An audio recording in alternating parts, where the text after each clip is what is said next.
Hello guys ඉතින් ඔන්න අද පොඩි දිග බ්ලොග් එකක් බ්ලොග් එකක් බලන්න පුළුවන් ඉතින් ඔන්න මේ වෙසක් පොය දවසේ හරි පොඩි රවුමක් දාන්න තුනා ඒ කියන්නේ ගෙදර හිටියා ඒත් එක්ක මේ පොඩි රවුමක් ගියා ඒ කියන්නේ පැය තුනක් විතර යන්නේ පොඩි ෆ්‍රෙෂ් එකක් ගන්නත් ඒකත් හොඳයි මොකද මේ නිකන් ගියේ පාරෙන් පොඩි රවුමක් දාන්න කැරගිලා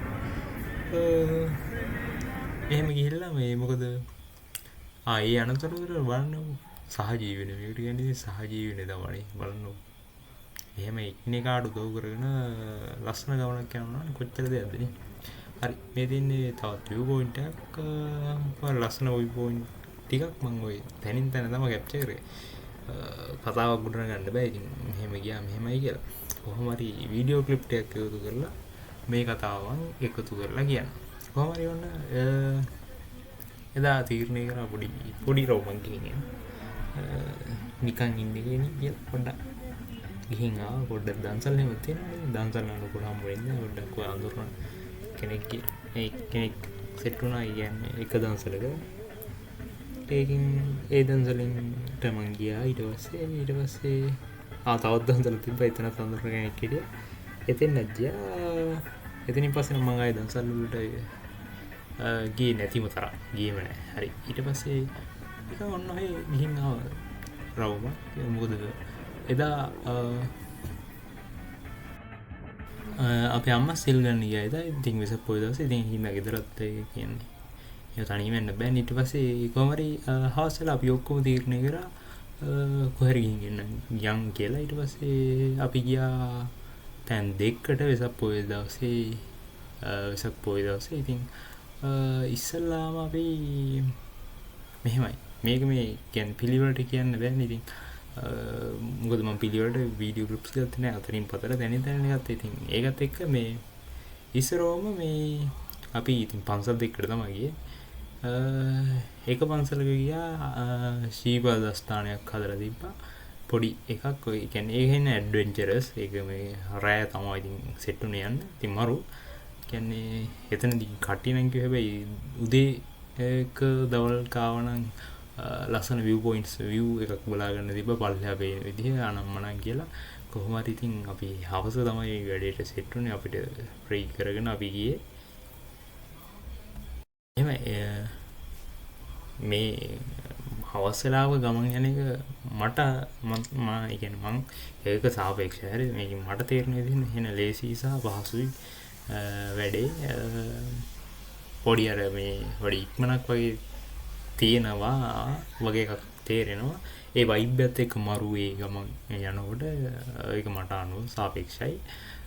ඉතින් කොහොම හරි හවස ගියා. හැබැයි හවස යනවා කියන එක සෑහෙන ලොකු පාඩුවක්. මොකද වැඩ කරන්න තියෙන හොඳම වෙලාවක් තමයි. කොහොම හරි ඔන්න ඔය ඕන එකක් කියලා මේ පොඩ රිෆ්‍රෙෂ් වෙන්න එහෙම නැත්නම් එතකොට තව ටිකක් හොඳට වැඩ කරන්න එහෙම පුළුවන්. කියන්නේ මනස ඒකාකාරී නෑ. ඊට පස්සේ ඉතින් ඕන එකක් කියලා ඔන්න ඔය ගියා.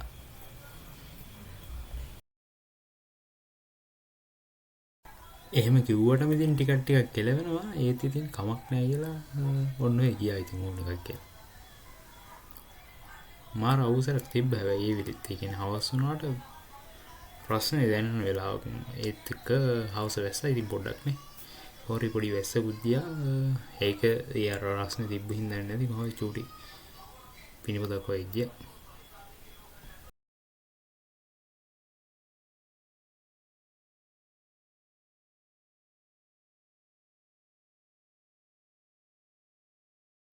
ඉතින් ඔන්න අපි ගියා අර ඉස්සෙල්ලාම ගියා ශ්‍රීපාදස්ථානට. ඉතින් මෙතන හරියටම ලොකේෂන් එහෙම කියන්න යන්නේ නැහැ. මොකද එදාට විතරක් තිබ්බ එකක් මේක.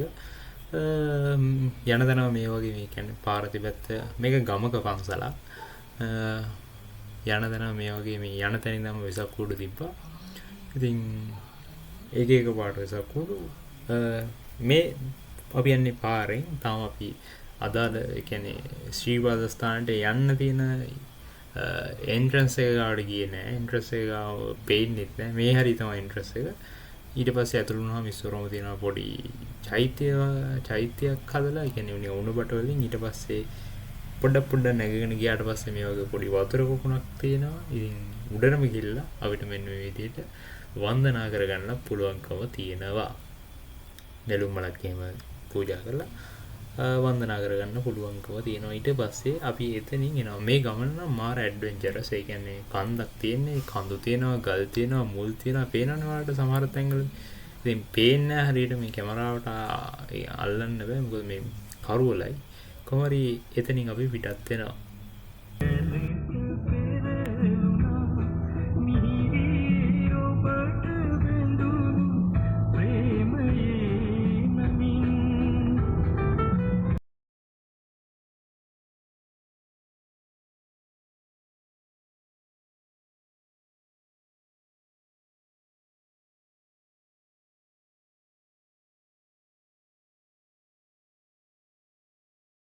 ඔන්න වගේ පොඩි සින්දුවක් හිමීට දාගෙන හිමීට නෙවෙයි පොඩ්ඩක් දාගෙන මේ වගේ වයිබ් එකේ එනකොට එන අමුතු ෆීලිං එකක් මට දැනෙනවා. ඒක මරු හැබැයි. ඉතින් ඊට පස්සේ අපි ගියා පන්සලකට. ඉතින් මේ පන්සල සංකස්සපුර පන්සල. මෙතනත් මාර ලස්සනයි. එතන ඒ ලොකේෂන් එක නම් මාරයි. ඒ කියන්නේ අපි ගියේ හවසනේ. ඉතින් හවස view එක වෙන්නන්නකෝ. මාර වයිබ් එකක් එක්ක මාර ලස්සන view එකක් තියෙන්නේ. දම් පාට අහසක්.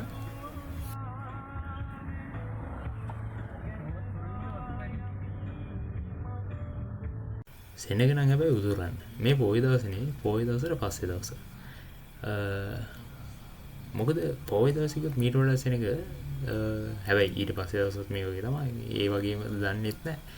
කොහොම හරි මෙතන මාර ලස්සන view එකක්. සෙනග හැබැයි වැරදි වෙලාවෙද ආවේ කියලා හිතුණත් එහෙම නෑ. මොකද මේ දවස්වල පොඩි වෛරස් එකක් එහෙම තියෙනවා වුණා.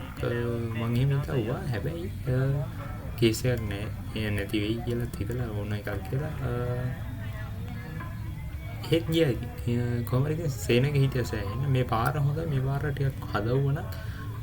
ඊටත් වඩා හොඳයි. මොකද පොඩ්ඩක් පාර අබලන්තත් තියෙන. මම හිතන්නේ මේ සෙනගත් එක්ක මේ යන සෙනගත් එක්කම තමයි මේ විදිහට එන්නේ. කියන්නේ පාර සවුත් වෙන්නේ. ඉතින් සෙනග වැඩියෙන් යන වෙනවනේ. පබ්ලික් ප්ලේස් එකක් නේ. එතකොට එහෙම වෙනවනේ නේ. කොහොමද මේ ලස්සන අහසක්, ලස්සන view point එක වම් පැත්තේ පැත්තෙන් අපිට බලා ගන්න පුළුවන් පොඩි වැවක්. පොඩි කිව්වට පොඩිත් නෑ. ඉස්සරහට ගිහින් පෙන්නන්නකො. මේ හැරි පෙන්නන්න බෑ. කට්ටිය නානවා.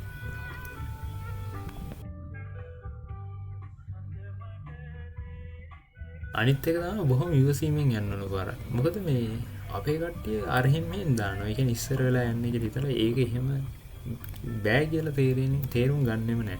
කියන්නේ හිතන්න පිළිවෙලට යනවා නම් තැනක ඉක්මනට යනවනේ. කියන්නේ තේරෙනව නේ. කියන්නේ රොත්තක් පිටින් එකවර යවනවට වඩා පිළිවෙලට එක්කෙනා පිටිපස්සේ එක්කෙනා වගේ යනකොට සැහෙන ක්වික් එකෙන් ඒ වැඩේ හැමෝටම පොදුවේ කරගන්න පුළුවන්. එහෙම හිතන්නේ නැහැ. එහෙම හිතවනම් ගොඩක් වටිනවා. මොකද එහෙම වුණාම ට්‍රැෆික් එක කියන දේ සැහෙන් අඩු වෙනවා සහ ඉක්මන් වෙනවා. හරි. කොහොම හරි මේ තියෙන්නේ ටිකක් ඉස්සරහට ගියාට පස්සේ සෙනග එහෙම අඩු වුණා. මේ තියෙන්නේ අහස. බලන්නකො view එක.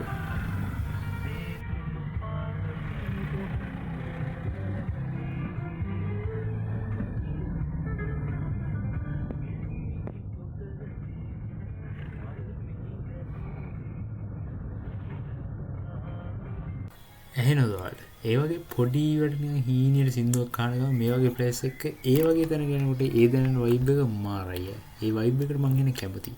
සම මේ ප්ලේස් එක පේනවනේ දම් පාට අහසක් ඔයාලට පේනවද? කැමරාවට පේනවට වඩා ලස්සනක් තියෙනවා ඇත්තටම මේ තැන. මරු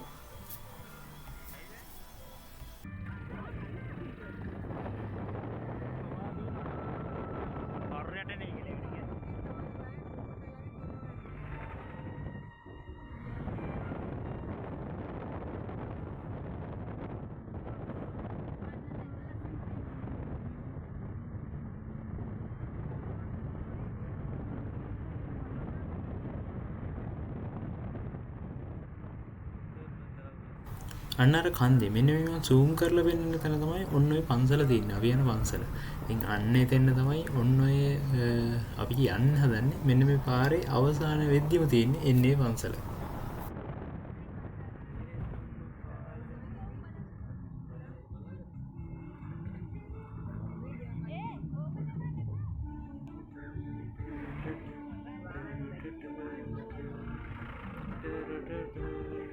ඔන්නෝම ඒ පාරේ අවසානයේ තියෙන්නේ මෙන්න මේ පන්සල. ඉතින් මේ පන්සල ටිකක් නිකන් අර උසට තියෙන පඩිපෙළ හැම නැගලා යන්න මේ තියෙන එතන පිළිම වහන්සේ ඉතින් මාර ලස්සනයි. ඉතින් පේනවා ඉතින් කැමරාවට හොඳට වෙනවා. මේත් එක්ක මෙහා පැත්තෙන් අපිට බලා ගන්න පුළුවන් චෛත්‍ය ඊට පස්සේ මාර සෙනගක් ඒ කියන්නේ සෑහෙන ක්ලවුඩ් එකක් හිටිය මේක ඇතුලේ පොඩි ඒරියා එකක්. එතන පොඩි ඒ කියන්නේ සෙනගක් හිටිය. ඉතින් ඔයාලට පේනවා අපි ඉන්නේ උඩ තව යටක් තියෙනවා යට ඒ විදිහට තියෙන්නේ තට්ටු නිකන් ලේසි විදිහට තමයි දෙන්නේ. කොහොමද දැන් මම මේ හරියන්නේ මේ වෙලාවේ මෙතෙන් කියන්නේ හුළඟ නෑ. අපි මීට කලින් ගියා මේ ඒ දවස්වල නම් සෑහෙන හුළඟත් එක්ක කියන්නේ අර දවල්ට හැබැයි මේ රෑ වෙලා එච්චර ලොකු නෑ පොඩි අර හුළඟ තියෙනවා නැත්තේමත් නෑ අර වෙනද තරම්ම නෑ. කොහොමද මේ ඒ චෛත්‍ය මොකද්ද මට නමුත් මතක නෑ. ඉස්සර නම් මට කටපාඩම් මේ ওই චිත්‍ර වලට එහෙම ඇඳලා කරලා ඔය එහෙම දැන් නම් මතක නැහැ මේ කොහරි දාගේ බෑ ඇතුළ මෙන්න මේ වගේ එක චිත්‍ර කතා එහෙම තිබ්බා. ඉතින් මෙතන මේ පොඩි කරුණුන් වහන්සේ නමක් කරුණුවක් තියෙන්නේ. ඒක ඇතුළේ ධාතුන් වහන්සේලා බලන්න පුළුවන් විදිහට නිකන් පොඩි හිලක් වගේ නිකන් තියෙනවා. ඒක රෙකෝඩ් කරන්න බෑ මොකද කට්ටිය බෝලිමේ ඉඳලා බලන්නේ. ඊට පස්සේ ඉතින් පල්ලෙහාට ආවට පස්සේ මම දැක්ක මේ අපි අයගේ පොඩි නිර්මාණ ඉතින් මේවා ලංකාවේනේ. වෙනවා ලී වලින් තමයි ඔක්කොම හදලා දෙන්නේ. මෙන්න මේ නිකන් කෞතුකාගාරයක් වගේ තියෙනවා. එතන මම පොඩ්ඩක් බලපුවා. ඒ හැරිය කවුරුත් නැහැ වැඩි. ඒ හින්දා මම එතන පොඩ්ඩක් බලලා වාඩි වුණා. ඉතින් ඊට පස්සේ අපි එන්න පිටත් වුණා. හරි එතනින් ඒ ගමන ඉවරයි. ඉතින් ඒ ගමන ඉවරනත් එක්ක මට පොත් මේසස් කරගන්න බැරුණා. දැන් මාස 2කින් විතර ඒ කියන්නේ හරියට ඉක්කොමරි මේ ලැබිච්ච chance එකේ ඒකත් ඉවර කරලාම දාලා ආයෙත් වැඩ ටික පටන් ගන්න ඕනේ කියලා මං හිතුවා.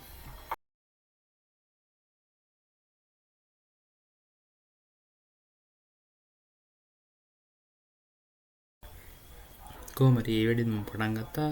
කොහොමරි ඒ වැඩේත් ඉක්මනට ඉවර කරලා දාගත්තා. ඉතින් ඒ විදිහට පොඩ්ඩක් පිළිවෙලක් කරනකොට ඇත්තටම පොඩ්ඩක් අරගෙන ඔළුවත් එක පිළිවෙලක් වෙනවා. ඇත්තටම කිව්වොත් ඒ කියන්නේ මේ අර සබ්ජෙක්ට් එක ඇතුළේ පිරලා දේවල් ඔළුවේ පිරලා දෙනකොට අර මේ වැඩේ තියෙනවා කියලා අර එන්නේ හැමතැනම තියලා තියෙනකොට කොටස් පිරිච්ච බවක් තියෙනවා. ඒක නැති කරගන්න පොඩ්ඩක් පිළිවෙලට පොඩ් ටික ගානට තියාගෙන ඉන්නකොට ඉතින් ඒක සෑහෙන වටින දෙයක්. ඉතින් ඒ හින්දා මම ඒ විදිහට කරා. කොහොමද ඒ වැඩෙත් මෙතනින් ඉවරයි. ඉතින් ওই විදිහට තමයි මේ දවස් දෙක තුන ඉතින් ගෙවිලා ගියේ. හරි එහෙනම් ඔයාලා අදහස් වලින් කමෙන්ට් කරන්න. එහෙනම් අපි තවත් දවසක අලුත් vlog එකකින් හමුවෙමු. එහෙනම් මේකට බලපුවාට ගොඩක් ස්තුතියි. අදට ගිහින් එන්න. ඔයාලා හැමෝටම සුබ දවසක්.